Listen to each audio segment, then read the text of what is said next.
ಇಸ್ಲಾಂ ಮತ ಅಲ್ವೇ ಅಲ್ಲ. ಇಸ್ಲಾಮು ಒಂದು ನಾವು ಏನು ಸ್ಪಿರಿಚುಯಾಲಿಟಿ ಅಥವಾ ಡಿವಿನಿಟಿ ಅಂತ ಅನ್ಕೋತೀವಿ, ಅದಕ್ಕಿಂತ ಹೆಚ್ಚಾಗಿ it was an imperialist move. Anwar Shaikh ಬರೀತಾರೆ ಇಸ್ಲಾಂ ದಿ ಅರಬ್ ಇಂಪೀರಿಯಲಿಸಮ್. ಇಲ್ಲಾಂದ್ರೆ ನೀವು ಸೇನೆ ಕಟ್ಕೊಂಡು ಯಾಕೆ ದಂಡೆತ್ತು ಹೋಗಬೇಕು? ನೀವು ದೇವರು ದಿಂಡ್ರು ಅಂತ ಪ್ರವಚನ ಮಾಡೋರಿಗೆ ಇವತ್ತು ಮೆಕ್ಕಾ ಬೇಕು. ಅವ್ರು ಮೂಲತಃ ಮೆಕ್ಕಾದವರು. ಅಲ್ಲಿ ಶುರುವಾಯಿತು ಅವರಿಗೆ ಅಲ್ಲಾಹ್ ಎಲ್ಲ ಹೇಳೋದಕ್ಕೆ, ಅಥವಾ ರೆವೆಲೇಷನ್ ಅಂತಾರಲ್ಲ, ಅಲ್ಲಿ ಶುರುವಾಯಿತು. ಅಲ್ಲಿ ಅಂಥ ಫಾಲೋಯರ್ಸ್ ಆಗಲಿಲ್ಲ. 570ರಲ್ಲಿ ಅವ್ರು ಹುಟ್ಟಿದ್ರು. 610ರಲ್ಲಿ ಮೊದಲ ಇದು ಅವರಿಗೆ ದೇವವಾಣಿ ಕೇಳಿಸಿದ್ದು. ಅವ್ರಿಗಾಗಿ 40 ವರ್ಷ. ಅಲ್ಲಿಂದ 12 ವರ್ಷ ಅವರು ಮೆಕ್ಕಾದಲ್ಲೇ ಇದ್ದರು.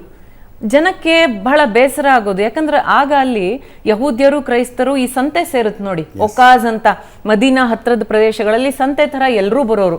ಯಹೂದ್ಯರು ತಮ್ಮ ಪುಸ್ತಕದ ಓದೋರು, ಕ್ರೈಸ್ತರು ತಮ್ಮ ಪುಸ್ತಕದ ಓದೋರು, ಇವರೆಲ್ಲ ಪೀಪಲ್ ಆಫ್ ದ ಬುಕ್ಸ್ ಅನ್ನೋದು ಒಂದು ಪ್ರೆಸ್ಟೀಜ್ ಆಗ. ಅವ್ರ ಹತ್ರ ಎಲ್ಲ ಒಬ್ಬ ಸಂದೇಶವಾಹಕ ಇದ್ದಾನೆ, ನಮ್ಮ ಹತ್ರ ಏನೋ ಇಲ್ವೇ ಅನ್ನೋದು ಒಂದು ಇನ್ಫೀರಿಯಾರಿಟಿ ಮೆಕ್ಕನ್ಸ್ಗೆ. ಯಾಕೆ ಇವರ ಕಾಬಾಗ್ ಹೋಗಿ ಅಲ್ಲಿ 360 ವಿಗ್ರಹಗಳಿದ್ವು ಕಾಬಾದ ಮೇಲೆ. ಈಗ ಇವ್ರು ಏನು ಕಾಬಾಗೆ ಬರೀ ಅಲ್ ಹಜರ್ ಅಲ್ ಅಸ್ವದ್ ಕಪ್ಪು ಕಲ್ಲಿಗೆ ಮಾತ್ರ ಪ್ರದಕ್ಷಿಣೆ ಬರ್ತಾರಲ್ಲ, ಅಪ್ರದಕ್ಷಿಣೆ, ಅಲ್ಲಿ 360 ವಿಗ್ರಹಗಳು, ಲತ್ತು ಓಜಾ ಅಂತ ಈ ಹೆಣ್ಣು ದೇವತೆಗಳು ಇದ್ವು. ಇವ್ರು ಬರೀ ದೇವರನ್ನ ಆರಾಧಿಸ್ತಾರೆ, ನಮ್ಮ ಹತ್ರ ಆದರೆ ಸಂದೇಶವಾಹಕರಿದ್ದಾರೆ ಅಂತ ಯಹೂದ್ಯರು ಕ್ರೈಸ್ತರು ಎಲ್ಲ ಹೇಳುವಾಗ ಇವರಿಗೂ ಅದರಿಂದ ಇದಾಯಿತು, ಏನೋ ರೆವೆಲೇಷನ್ ಶುರು ಆಯಿತು. ಆದರೆ 12 ವರ್ಷ ಮೆಕ್ಕಾದಲ್ಲಿ ಇದ್ರೂ ಒಂದು 150 ಅನುಯಾಯಿಗಳನ್ನು ಮಾತ್ರ ಸಂಪಾದಿಸೋಕೆ ಸಾಧ್ಯ ಆಯಿತು.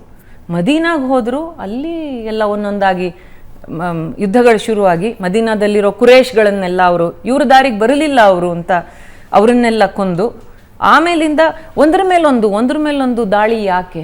ಮೆಕ್ಕಾಗೆ ಬಂದು ಮೆಕ್ಕಾನ ಆಕ್ರಮಣ ಮಾಡ್ಕೋ, ಅಲ್ಲಿರುವ ಎಲ್ಲ ಯಹೂದ್ಯರನ್ನ ಕೊಂದು ಆಚೆಗೆ ಹಾಕು. ದೇವರ ಬಗ್ಗೆ ಮಾತ್ರ ನೀವು ಉಪದೇಶ ಕೊಡೋದಾದರೆ, ಮೋಕ್ಷ ಮಾರ್ಗವನ್ನು ಮಾತ್ರ ತೋರಿಸೋದಾದರೆ ನಿಮಗೆ ಸೈನ್ಯ ಯಾಕೆ ಬೇಕು? ಇದನ್ನು ಅನ್ವರ್ ಶೇಖ್ ಬರೆದಿದ್ದಾರೆ. ಇಬ್ನ್ ವರಾಕ್, ನೀವು ಇಲ್ಲಿ ಯುವಕರಿದ್ದೀರಿ ಅಂತ ಹೇಳ್ತಿದ್ದೀನಿ, why I am not a Muslim, ತುಂಬ ಒಳ್ಳೊಳ್ಳೆಯ ಅನಾಲಿಸಿಸ್. ನಮಗೆ ಭಾರತದಲ್ಲಿ ಈಗ ಇಲ್ಲದೆ ಇರೋದು ವಿಮರ್ಶೆ. ನಮ್ಗೆ ಯಾರು ಒಬ್ರು 2 ಸಾಲ ಹೇಳ್ಕೊಟ್ಬಿಟ್ರೆ ಸಾಕು, ನಮಗೆ ನಿರಾಸೆ ಆಯಿತು. ಬರ್ತಾನೆ ಗಾಂಧಿ, ನೆಹರು, BJP, ಕಾಂಗ್ರೆಸ್ಸು. ಈ ಸಮಸ್ಯೆ BJP ಕಾಂಗ್ರೆಸ್ದಲ್ಲ. ಯಾಕೆ ನಮ್ಗೆ ಅದ್ರ ಒಳಗೆ ನಮ್ಗೆ ಹೋಗಕ್ಕೆ ಬರೋದೇ ಇಲ್ಲ. ನಮ್ಗೆಲ್ಲನೂ ಪೊಲಿಟಿಕಲಿ ನೋಡ್ತೀವಿ. ಮೂಲಭೂತವಾಗಿ ತೊಂದರೆ ಎಲ್ಲಿದೆ? ನಮ್ಮ ಸಂಸ್ಕೃತಿ, ನಮ್ಮ ಪರಂಪರೆ ಯಾಕೆ ದೊಡ್ಡದು? ನಮಗೆ ಸೆಕ್ಯುಲರಿಸಮ್ ಹೇಳ್ಕೊಡಕ್ಕೆ ಹೋಗ್ತಾರೆ. ನಮ್ಮ ಹಿತೋಪದೇಶದಲ್ಲಿದೆ, ಅಯಂ ನಿಜ ಪರೋವೇತಿ ಗಣನಾ ಲಘು ಚೇತಸಾಂ ಉದಾರ ಚರಿತಾನಾಂತು ವಸುಧೈವ ಕುಟುಂಬಕಂ. ಇವನು ನಮ್ಮೋನು, ಇವನು ಹೊರಗ್ನೋನು ಅಂತ ನೋಡೋರೆಲ್ಲ ಅಲ್ಪ ಬುದ್ಧಿಯವರು. ಲಘು ಚೇತಸಾಂ ಉದಾರ ಚರಿತರು, ವಿಶಾಲ ಹೃದಯದವರೆಲ್ಲ ವಸುಧೈವ ಕುಟುಂಬಕಂ. ನಾವು ಅಲ್ಲಿಯವರು. ನಮ್ಮ ಋಗ್ವೇದದಿಂದಲೇ ಆನೋ ಭದ್ರಾಹ ಕ್ರತವೋ ಎಂತು ವಿಶ್ವತಃ